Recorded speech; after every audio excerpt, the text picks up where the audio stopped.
अस्सलाम वालेकुम नाजरीन। कहानी सुनने से पहले हेडफोन ज़रूर लगा लें ताकि माहौल मुकम्मल बन जाए। मेरा नाम आयशा है, उम्र 16 साल। अभी अभी मैट्रिक के इम्तिहान दिए हैं और अब फारिग हूँ। दिन रात घर में अकताहट से लड़ती रहती हूँ। हमारे घर में कल 5 अफराद हैं, 2 बड़े भाई, मैं, अम्मी और अबू। अबू की तबीयत कुछ अरसे से नासाज रहती है। वो काम पर नहीं जाते। उम्मी दिन रात उनका ख्याल रखती हैं। मेरे दोनों भाई बाहर कमाते हैं। एक आर्ट इलेक्ट्रीशियन का हुनर सीख रहा है और दूसरा कबाड़ का काम करता है। दोनों अच्छी खासी कमाई करते हैं, इसलिए अबू को मेहनत की ज़रूरत नहीं पड़ती और उनकी उम्र भी अब 60 के पार हो चुकी है। डॉक्टर ने सख्त हदायत दी है कि मुकम्मल आराम करें। हम साहिवाल में रहते हैं। इम्तिहान के बाद मैं अकेली बोरियत महसूस करती तो उम्मी से कहने लगी कि मुझे खाला के पास छोड़ दें। मेरी खाला सरगोधा में रहती हैं। अबू की 2 बहनें हैं, एक लाहौर में और एक सरगोधा में। खाला मुझसे बहुत प्यार करती हैं और खालू भी मेरा बहुत ख्याल रखते हैं। वो अक्सर फ़ोन पर बात करते और जब हमारे यहाँ आते तो मेरे लिए तहाइफ वगैरह लेकर आते। खालू अक्सर अम्मी अबू से कहते रहते कि आयशा को हमारे पास भी भेजें, क्योंकि खालू की कोई औलाद नहीं। शादी को 10-12 साल हो गए मगर बच्चे नहीं हुए। वो बच्चों से बहुत मोहब्बत करते हैं। खालों का अपना खाने पीने का होटल है, वहाँ से अच्छी कमाई करते हैं मगर औलाद की कमी इन्हें बहुत सताती है। खालों की उम्र तकरीबन 30 साल और खाला की 27 के करीब है। खाला देखने में बहुत खूबसूरत हैं और खालो भी बहुत हैंडसम और दिलकश नौजवान है। मैंने अम्मी अबू से बहुत जिद की कि मुझे खालू के घर जाना है। फिर एक दिन अबू ने अम्मी से कहा कि आयशा को इसकी खाला के पास छोड़ाओ, उसे अब बोरियत हो रही है। चंद दिन वहाँ रहेगी और वापस आ जाएगी। मेरी खुशी की कोई अंत न थी, क्योंकि पहली बार खालू के पास जा रही थी। साहिवाल से तकरीबन 3 घंटे का सफ़र किया और सरगोधा पहुँच गए।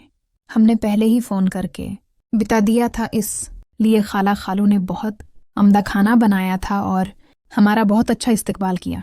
अम्मी खालू के पास एक रात रखीं और वापस चली गईं। मैं वहाँ रह गई। शाम को खालू हमें बाजार ले गए। वहाँ से थाइफ लिए, खाना खाया, आइसक्रीम खाई और वापस आ गए। खालू का कमरा अलग था और मेरा कमरा अलग। खाला के सोने के बाद खालू मेरे कमरे में आए, मेरे साथ बैठकर चाय पी। उनकी बातें मुझे निशा देने लगीं, क्योंकि खालू बहुत अच्छे इंसान थे और मेरा दिल इन पर आ बैठा था। अब खाला से छिप कर खालू के साथ मजाक मस्तियाँ शुरू हो गईं। खालू भी मेरे साथ बहुत देर तक बैठते रहते। एक दिन शाम को खाला की तबीयत कुछ ख़राब थी, इसलिए जल्दी सो गईं। खालू कहने लगे, चलो तुम्हें बाजार ले जाता हूँ। वो मुझे बाजार ले गए, खाना खाया, आइसक्रीम खाई और वापस आ रहे थे तो खालू ने कहा, तुम बाइक के आगे बैठो। मुझे भी खालू की बाइक के आगे बैठने का शौक था। मैं आगे बैठ गई तो खालू का हाथ मुझे छूने लगा और मुझे अच्छा लग रहा था। मैंने खालू से कहा कि घर जाकर वो खेलें जिससे हमें बहुत सुकून मिलेगा। खालू मेरी बात मान गए और खुश हो गए। घर आकर खालू ने मुझे मेरे कमरे में ले जाकर वही सब कुछ किया जो पहली बार जिंदगी में हो रहा था। मुझे नहीं पता था कि इस काम में इतनी खुशी और सुकून मिलता है। अब मैं खाला से छिपकर खालू से मोहब्बतें जताने लगी। खालू मुझे इन वादियों की सैर करवाते जहाँ मैं कभी नहीं गई थी, और मैं इन वादियों में खो जाती, क्योंकि वहाँ बहुत सुकून था। खालू मुझे दवाएं भी लेकर देते ताकि मैं उम्मीद से ना हो जाऊं और किसी को पता न चले। फिर कुछ दिन वहाँ रही और वापस घर आ गई, मगर खालू की यादें मुझे बहुत सताती हैं। घर वापस आकर मैंने सोचा था कि शायद सब कुछ ख़त्म हो गया, खालू की यादें धीरे धीरे कम हो जाएंगी, मगर ऐसा ना हुआ। हर रात नींद आंखों से छिन जाती, दिल में एक अजीब सी बेचैनी रहती। खालू का चेहरा, उनकी बातें, इनका हाथ जो मुझे छूता था, सब कुछ बार बार ज़हन में घूमता रहता। साहिवाल में दिन गुजरते थे मगर मेरा दिल सरगोधा में रह गया था। अम्मी अबू को कुछ पता न चला।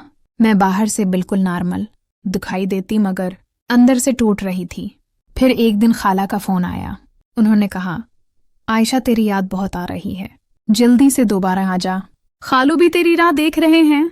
हमारे यहाँ तेरे लिए सब कुछ तैयार है। मेरा दिल धड़क उठा।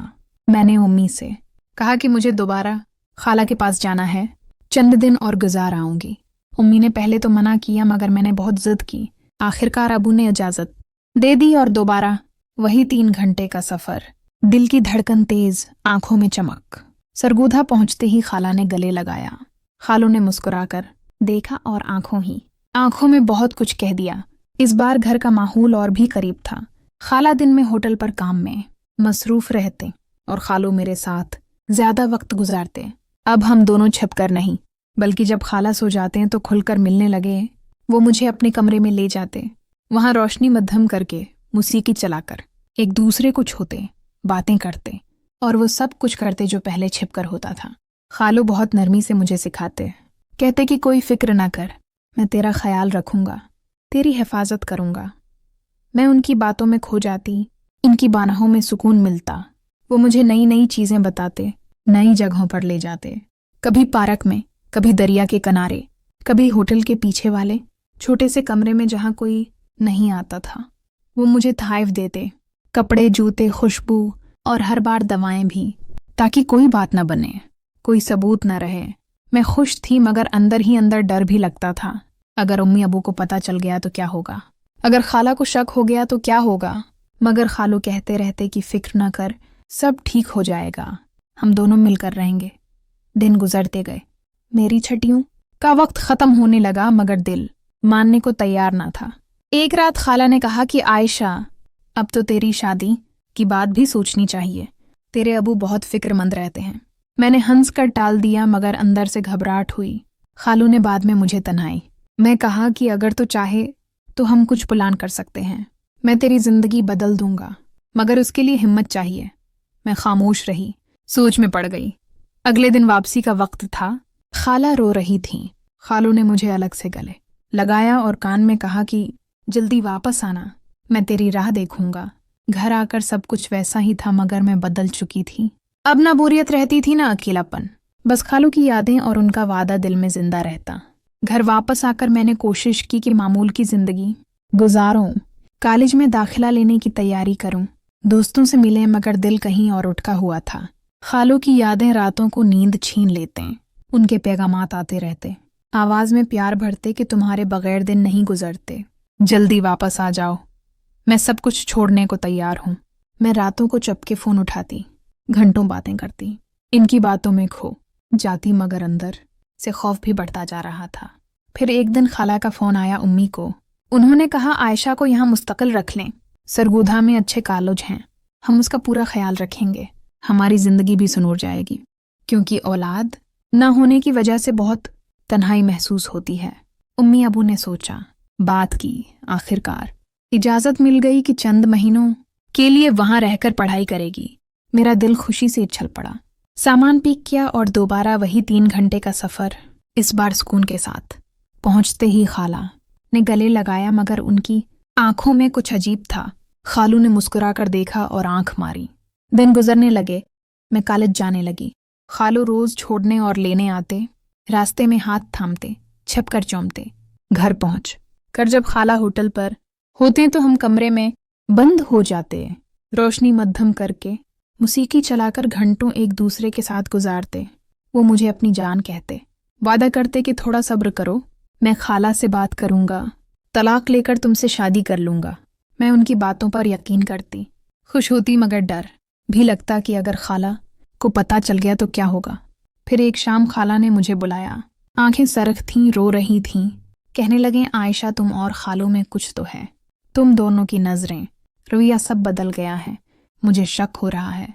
मैं घबरा कर मुनकर हो गई। कहा खाला आप क्या कह रही हैं? ऐसा कुछ नहीं। मगर खाला ने खालू से झगड़ा किया। उन्होंने इनकार किया मगर खाला का शक पख्ता हो गया। उन्होंने चुपके से हमारी बातचीत देख ली थी। रात को बहुत बड़ा झगड़ा हुआ। खाला चीखें, रोएं, कहा तुमने मेरा घर तबाह कर दिया, ये मेरी बहन की बेटी है, तुमने ये गुनाह किया। खालू ने मनाने की कोशिश की मगर खाला ने एक न मानी। कहा आयशा को कल सुबह वापस भेज दो। अगले दिन अम्मी अबू को फोन हुआ, सब कुछ खुल गया। घर में हंगामा मच गया। अबू गुस्से से लरज रहे थे। भाइयों ने मुझे बुरा भला कहा। उम्मी रो रो कर बस्तर से लग गई। खालू साहिवाल आए, माफी मांगने, बात करने, मगर अबू ने घर में घुसने न दिया। دھمکی دی کہ اگر دوبارہ رابطہ کیا تو پولیس میں کیس کر دوں گا، تمہارا ہوٹل بند کروا دوں گا۔ خالو واپس چلے گئے مگر مجھے آخری پیغام بھیجا کہ میں تم سے سچی محبت کرتا ہوں، انتظار کرو، حالات بدلیں گے۔ مگر اب سب ختم ہو چکا۔ فیملی مجھ سے منہ موڑ لیتی، بات نہیں کرتی۔ میں گھر میں تنہا قید جیسی زندگی گزار رہی ہوں۔ کالج جانا بند، دوستوں سے رابطہ ٹوٹ گیا۔ بس راتوں کو روتی ہوں، خالو کو یاد کرتی ہوں اور سوچتی ہوں کہ ایک غلطی نے سب کچھ برباد کر دیا۔ ناظرین، یہ کہانی کا اختتام تھا۔ حقیقی زندگی میں ایسی راہوں پر چلنے کی قیمت بہت بھاری ہوتی ہے۔ سوچ سمجھ کر قدم اٹھائیں، غلطیوں سے سیکھیں۔ اگر پوری کہانی پسند آئی تو ویڈیو کو لائک کریں، شیئر کریں اور کمنٹ میں بتائیں کہ آپ کو کیا سبق ملا۔ بہت شکریہ سننے کے لیے۔ اللہ حافظ۔